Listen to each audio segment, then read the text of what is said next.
We are checking the latest report that these structures were noticed, were spotted. They could be remnants of the old structures that were there on Bajo de Masinloc. Makikita sa larawang ito ang dalawang konkretong istruktura na magkatabi sa isang bahagi ng bahura sa loob ng Bajo de Masinloc. Nakuhanan ito sa pinakahuling Maritime Domain Awareness Flight ng Philippine Coast Guard kasama ang mga kawani ng media kahapon. Ayon sa Philippine Navy, patuloy nilang biniberipika ang nasabing mga istruktura.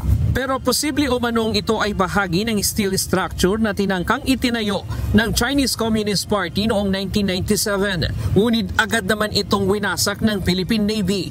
But we have to understand that in the past, in 1997, there was an attempt to erect a steel structure by the Chinese Communist Party which was blown up by our Philippine Navy forces. Maaari rin anyang lumang istruktura ito na inilagay pa noong panahon ng presensya ng US sa Pilipinas. Prior to that, there were also reports of building blocks that were reported in Bajo de Masinloc.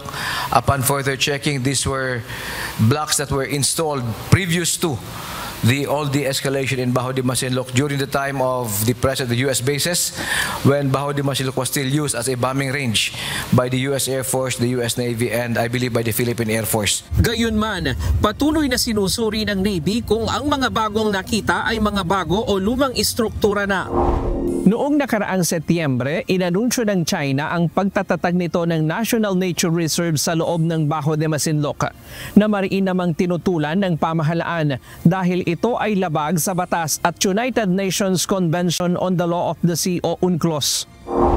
Bukod dito, muling napansin ang paglalagay ng floating barrier sa pasukan ng bahura. Sabi ng Philippine Navy, nakikipag-ugnayan na sila sa Philippine Coast Guard at Bureau of Fisheries and Aquatic Resources tungkol dito. The Navy right now in Northern Luzon and the Philippine Coast Guard plus BFAR are coordinating the appropriate response. Dati nang naglalagay ng floating barrier ang mga Chinese sa pasukan ng bahura para pigilan ang mga Pilipinong mangingisda na makapagkanlong doon.